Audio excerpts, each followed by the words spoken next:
What's going on, everyone? Mike Kadlick, Tayler Kyles here for CLNS Media inside of Gillette Stadium as the Patriots just got rocked 40-7 to the Los Angeles Chargers. A reminder, we are powered by Prize Picks and Game Time, and we're also powered by a 3-13 now Patriots football team as, again, they powered lose. By? Yeah. It's like putting canola oil in a Ferrari. Pretty much. They fall, like we mentioned, to 3-13. And inside this stadium today, a few times there were Fire Mayo chants about the Patriots head coach. Again, they fall, they lose in embarrassing fashion. And that's kind of where we're at right now. It feels like, throughout this entire season, there has been reports from Josina Anderson, NFL Network's Ian Rappaport, and Tom Pelissero even come out today and mention that barring some type of calamity over the final two games of the campaign, the expectation is that Kraft will give Mayo another season to not prove Jerod Mayo right, but Robert Kraft right. So now we come in, they lose 40-7, and everything seems to be on the table. So Taylor, if you were the Krafts, if you were the Patriots right now, would you fire Mayo? Should they fire Mayo? And what do you think ultimately happens with this team with their head coach's future kind of in disarray right now? Yeah, I don't like the idea of Kraft wanting to prove himself right because that feels a little bit selfish when, again, you've got an entire stadium chanting to fire your head coach. Now, we have been on Patriots Press Pass talking for months about how you can't fire a guy after 1 year unless it is a disaster and you lose the locker room. You got to give him some more opportunities, especially with a better roster.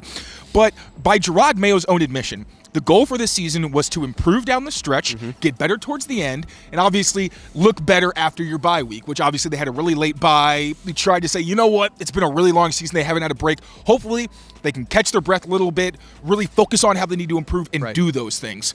We saw a little bit of that against the Bills last week, but all of that goodwill is gone because now 2 out of the past 3 weeks you've been blown out by good teams. Now, of course, there is a talent deficit. That has to be acknowledged. But the effort on the field where Daniel Ekuale is saying in the locker room that he felt like guys were giving up. And you also have guys in the locker room saying there needs to be change. We heard that from Keon White. We heard it from Demario Douglas. So these are all the things that you start to add up and you're saying, well, this is kind of exactly what we were afraid of. Starts to unravel a little bit. Exactly. And then on top of it, not only are you not producing on the field, but then with the media stuff, which I honestly thought was overblown for a while. I'm like, yeah, the guy steps on his words, whatever. He's a young coach. Doesn't mean any harm by it, like with the calling the team soft. Right. I understood what he meant by that. The phrasing was poor. And I think the team mostly took it to heart, too, and they used it for fuel, and they ended up at least playing competitive the next game. Exactly. But here's where I can't really give him a pass because, one, it's still happening. We've heard that he's trying to become more Belichickian. He's trying to be more buttoned up. But it still seems like at least once a week he says something that ends up just going around either the Boston media space or sometimes going national where he makes the team look unserious. The latest example was saying Antonio Gibson on 98.5 before the game was going to start because as you could probably guess, Ramondre Stevenson losing his third or fourth fumble. Yeah.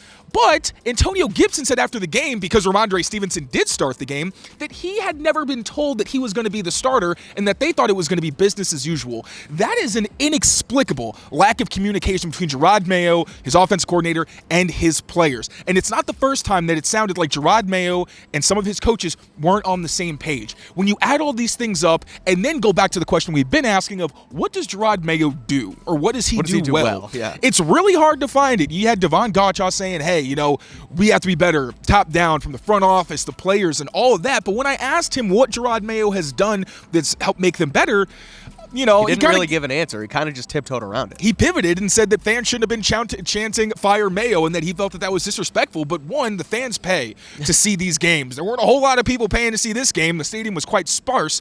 But the fans can do what they want as long as they're not saying grotesque things, obviously. And that's how they felt. They do not like this coaching staff right now, and they don't really have a reason to. So if I'm the Krafts, I'm going to have a more open mind. Totally. And do you have to necessarily fire Jerod Mayo? I just still don't think they're going to do that. If you decide you don't, though, serious changes need to be made on the coaching staff, especially on the defensive side of the ball.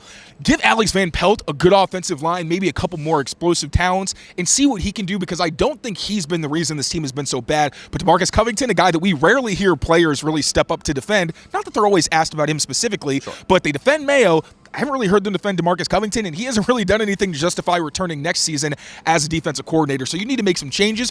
But even still, I would keep my mind open to the possibility of firing Jerod Mayo after this season. And if they do, it can't just be Mike Vrabel automatically. I think you need to do a head coaching search. Learn from your mistake that, I'm learning from my mistakes. I wanted Jerod Mayo to work. I didn't really mind them not doing a search because I figured Robert Kraft has hired some pretty damn good NFL head coaches. Maybe he just sees something in Jerod Mayo that others don't, and he really wants to invest in it. And obviously, Jerod Mayo was being looked at as a potential head coaching candidate even before that.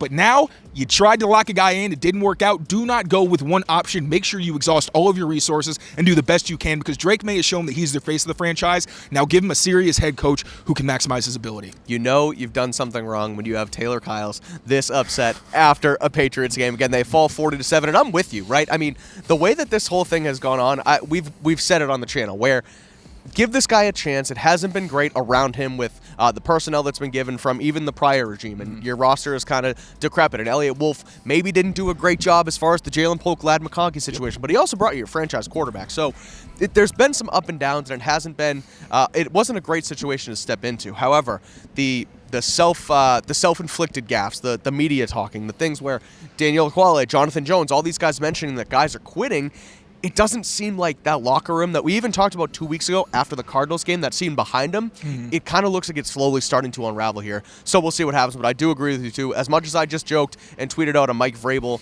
in Patriots attire meme. Thanks, Grok. Yeah, I don't think you necessarily just go straight to Vrabel. You have to open it up. Ben Johnson is a candidate, a couple other guys as well. Josh McDaniels, may even come along with Mike Vrabel. So we'll see what happens there, but the way that they just kind of handed this thing to Jerod Mayo, it didn't feel earned, and I feel like a lot of fans think that was a mistake in its own right. So Patriots lose this one, fall 2-3-13. They have one more game left here, right behind us in Foxboro, taking on the Buffalo Bills next week. We will be here for updates all week long and for the rest of this season as the Patriots carry on this 2024 into 2025 season. Thank you for watching, and we will see you next time.